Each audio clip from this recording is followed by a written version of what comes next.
Hey folks, my name is Dave. Welcome to the ranch at NTD Racing, and this here is Mike. And you probably have watched this channel. It goes by Doug Bug. If you haven't seen Doug Bug, check out the link in the description below to take you to his channel. It's been one of my go-tos for a long time. We just had a total blast. Great time. Racing around with Ratchet and Honcho. And Ghost, you just named my little boys. Don't give me credit for that. The names just happened, and I think Ghost is going to stick because I think he really likes it. So yeah, I think it's catching on with him.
Oh, I like the cutting brake. That was cool. Yeah, did you feel that? That felt good, yeah. Yeah.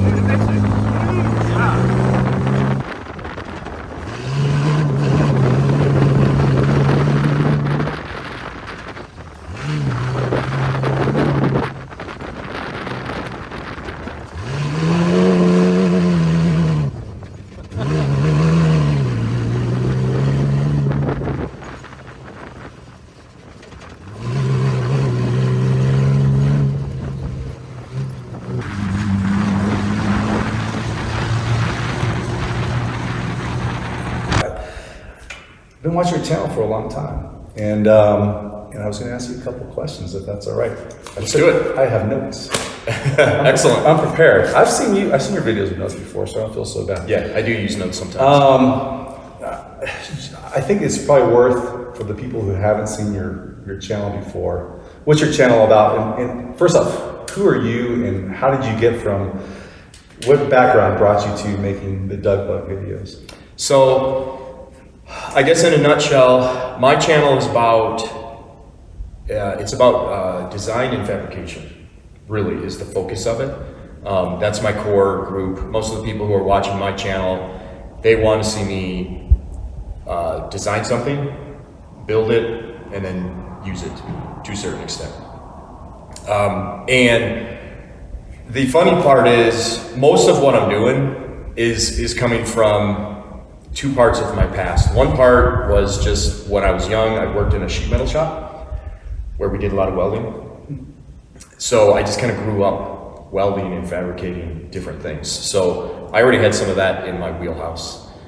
But the other aspect is, when I was younger, I was in the radio controlled cars, like crazy. Yeah. And I would build them, I would change them. Me and my friends would drive them all over the neighborhood, take them to dirt. And then I also got into racing. So I would have some cars that I would just play around with my friends, and I had other cars that were dedicated race cars, and I was pretty serious about the racing.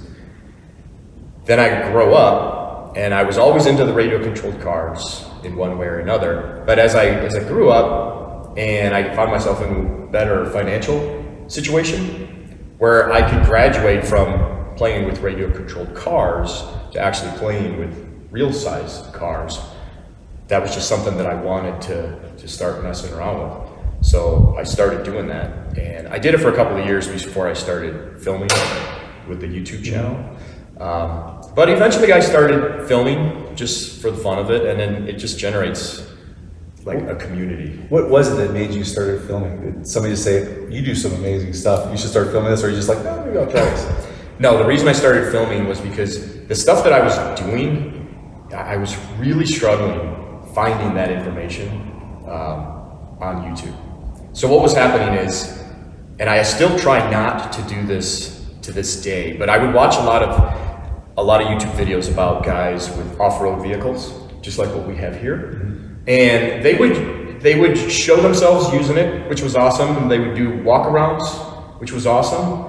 But for a guy like me who I wanted to build that stuff, I needed a little bit more direction.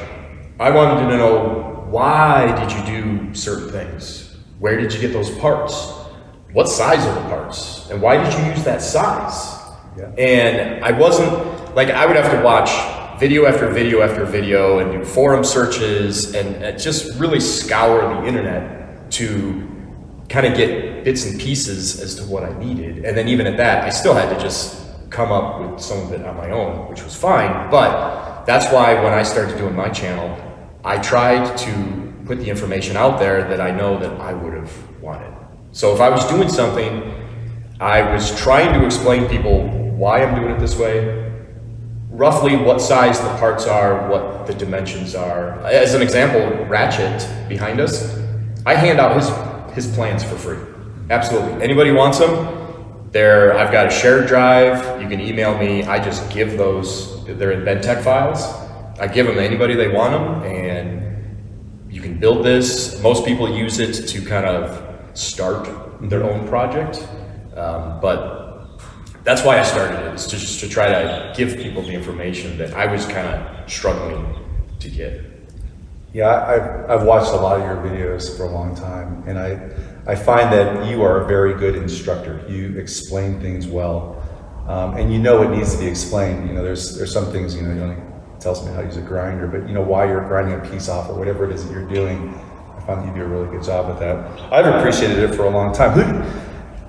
When you are looking at the camera, who's your audience? Who do you think you're talking to? Like, who's the person that's watching you and getting the most out of what you're telling them? So, I'm 50 years old now. I think I'm talking to people that are from 75 years old down to 25. Mostly males. Mm-hmm. Yeah. With 99.9% male. There are a couple of women watching the channel, but primarily males, and I think they're in pretty similar situations to where I am in their life, and I think they're basically what I call garage builders. Yep. Like I am and like you are. There's so many garage builders out there, people that you don't even know because their garages are closed, but they're in there just like us. They're slowly, methodically planning their builds, they're taking their time, and they're not going and doing big races where everybody gets to see them. These people are just like, they're the diamonds in the rough. Yeah. That's who's watching my video. Yeah. There are, when you get into people's garages and get to see what they do, it is impressive. And you wish they would YouTube it sometimes, because I would totally watch it. You know, walked around your car, and I saw the builds. I think I saw it was Mauler and then now Ratchet, and I've seen both of the builds, and it doesn't do it justice until you get up close and you see all of the details that you put into this build, which hopefully we'll take a walk around in a second. You've taken a walk around Honcho, and I can think 5 to 10 different things that you might find on Honcho that I probably copied off of watching you, whether it was the Edge CTS, the seats that we use, the use of Bentech. The first time I've ever seen anybody use Bentech was watching your videos. Okay. I started using Bentech, and we have a really cool relationship now with Bentech, and we have a bunch of videos of that. And so I think the highest compliment I could ever pay anybody is that you inspired us, you inspired me. And I've read your comments before, and they're outstanding. There's not a single negative comment through all of your videos. And how do you feel about that, being in that position? Did you expect that to happen with your YouTube channel, where you would be, you know, a figure, an influencer, but for good, where you are, you're inspiring people to get back in the garage and do things they love to do. Yeah. No. When you start the YouTube channel, I would almost say you start it with zero expectations. You kind of say to yourself, you know what, I feel a little weird in front of the camera, but I'm just gonna start doing this, and I'm just gonna see where it goes. And that's basically what I did. And like you said, the comments were very friendly. They were very supportive. They were also very helpful, because there's a lot of people watching my channel who have a lot more experience than me. And so they've actually changed my design a little bit. As I'll be building something, people will chime in and they'll say, well, you know, you might want to do this way. And I'll read that comment, because I read all the comments. And I'll think about it, and I'll be like, you know, that guy's right. That guy's, he's making sense. So then I'll change my design a little bit to incorporate that. A good example is the last video I did was showing the bottoming out issues that I was having with Ratchet, and then people started commenting, and some people were telling me how much distance they allow before the chassis bottoms out, so that when they're on the bump stops, the chassis got this much. And that was good information, because some of these people are telling me that they allow like 5 inches and stuff. And that's honestly information that I didn't have, because that's the kind of stuff where, you know, if somebody's giving you a walk around, but they're not really giving you fine details of their build, you don't know that. They'll walk around and they'll show you their bump stops, and they'll tell you how much suspension travel they have, but they don't say my axles are at this degree, or I have this many inches when I'm sitting on bump stops. So when people give me comments like that, it's extremely helpful. But the channel itself just kind of evolved into what it is. I didn't have any master plans. If I had master plans, they would have been to have it be bigger than it is. But it just because I think I've been doing it for 6 years. Yeah. So it's just kind of slow. Yeah, so you had 6-year-old videos. Yeah, that whole, I like the way you approach comments, where somebody makes you comment. I think some people will get maybe offended that somebody rolled in and said, this is how you should do things. And when you can be humble enough to say, that is a good comment you just gave me. And you write them and say, man, thank you for that comment. I'm changing my plan based on what you said. I think that kind of sets a tone for all the comments in your videos, and kind of keeps people away from some of the negativity you see in other social media. I really find that, at least in the comments that I get and the people that watch, I think of them as my social kind of group, and I do enjoy getting those. And I think in the history of my channel, I think there's been 4 comments that I've had to delete, just because they're ignorant, like they're mean, they're aggressively mean. So I'm like, oh nope, that we don't, because I don't want that to snowball into anything. It's hardly ever. I can't even think of what they were, but there's been. Yeah, I've had a couple of those. Yeah, no, I do appreciate it. I like going to your channel. All right, so I'll give you a little walk around of Ratchet. Ratchet, I guess, is based off of my first build, which was more of a traditional Volkswagen Bug build. He is based off of a traditional Volkswagen Bug body. And when I say that, his chassis dimensions are pretty much exactly the same of a regular Volkswagen Bug. And even most of he's all fiberglass body panels, but these were all, like the roof, the doors, the corridors, this stuff was all molded off of an actual Volkswagen Bug. So it should essentially be the same size as a Volkswagen Bug. I did make some modifications, obviously. He doesn't have any doors, so I had to modify it, things like that. The fiberglass one-piece front end is different because his front end is pushed out a little bit farther. But he's really close to the dimensions of a regular Bug, just with like a full tube chassis. And then he's got a Honda V6 for an engine. He's got a Weddell HV25 transaxle. I tried to give him the beef where he needs it so that I can drive him like an RC car. I wanted to be able to really kind of push him pretty hard, which so far he's been able to do that. So far he's been able to take a lot that I can throw at him and keep trucking. I tried to build everything so that it's relatively simple to work on. That was one of the reasons I did fiberglass, because all of the fiberglass panels, I can take them off relatively quickly, and then you're just, at that point, it's kind of like you're working on a sand rail. And then he does have A-arm rear suspension, whereas what you usually see on a Bug like this is trailing arm rear suspension. For whatever reason, I can't even 100% tell you why. I prefer A-arm suspension, or this is actually H-arm rear suspension, but I prefer that over trailing arms. Lots of people ask me why. I don't think I have a good answer for that, but I prefer it, and I've had really good luck with it. And then he's got coilovers, he's got bypasses, he's got bump stops, and he does have a pretty significant sway bar back there.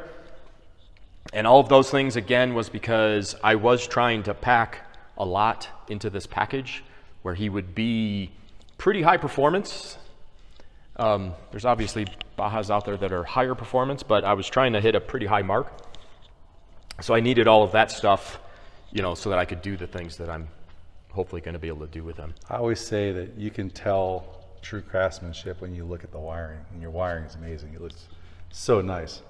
Yeah, I try to be a little bit obsessive with the wiring. Because Honcho might have a nest. And then back here he has an 8-gallon, which is small, but he's got an 8-gallon fuel-safe fuel cell back there. So that's got the bladder in it, and it's got the foam. I was trying to keep things safe as well. There's kind of like, this is my electrical heart. That's where the computer is for the fuel injection and all of that stuff. Nice. I need to build some sort of a cover for that, but for now it's wide open. And then the interior actually came out really nice. It's quite comfortable. You rode in it. I don't know how you feel room-wise. It's perfect. It's snug in there, but it's not bad. And I laid out everything so that when you're all strapped in with the 5-point, you can reach everything. You can hit all of the buttons, and the wheel's comfortable, and the pedals and all that. And then, of course, like I said, this chassis on here is, I have the Bentec file for it. I designed it, and that's, you know, anybody who wants that, I just hand that out for free. And then the front is just actually really similar to Honcho. It's A-arm or J-arm. Everybody calls it a little bit something different. No bypasses or anything in the front. I figured the front was lightweight enough that just by using the coilovers and then the bump stops, I used 4-inch bump stops so that the bump stops can kick in like a little bit before it's actually at the critical zone. So I kind of consider that being my my 2 stages of front suspension. And with all the track time that I've done with it so far, I'm having a couple of issues with the rear suspension, but I haven't had any issues with the front. The front has actually been really good. So nice. What's this tab for? That's for Towing? well, surprisingly, it's been used for towing, but it's for, so if I find myself in the dunes and you got to put a flag on the front, Okay. that's for that. And then these are for headlights. It actually has headlights, and it has a light bar, but everywhere I go, it's daytime. Yeah. So I got to a point, and I'm like, why am I hauling this stuff around? If I think I'm going to be somewhere at night, I'll put the lights on it, but why carry that weight around if I don't need to? I think I saw videos of you making a lot of this stuff, but actually to see it in person is impressive. Your spindles and everything really nice. Your front suspension actually reminds me. There's a lot of similarities between yours and. Yeah, I would agree. I'm not sure if I copied the way you put your uniballs in there, but it sure does look the same. And Did you also the H suspension, where all of my upper lower suspension arms and my tie rod are all exactly 24 inches long. Oh, really? Yeah. That's so what mine are. Really? Yeah. It's too funny. Mine's 24, and then I think the top is 23 and like a half or something, but that's hilarious. Are your uniballs stacked like this? Yep, exactly. Oh, they are, okay. Yep. Now my lower uniball on mine comes right to the center of the bearing there. Which is, typically that's how it is. But you had no problem with clearance out there. We were. No, I did it this way because if you look, my spindle is all inside the wheel. Mm-hmm. And most people, like yours, the upright, the spindle or the upright, whatever you want to call it, actually comes out and then up. So like my spread here, I think is like 10 inches from here to here. And you want to get that as long as you can, because it'll be stronger.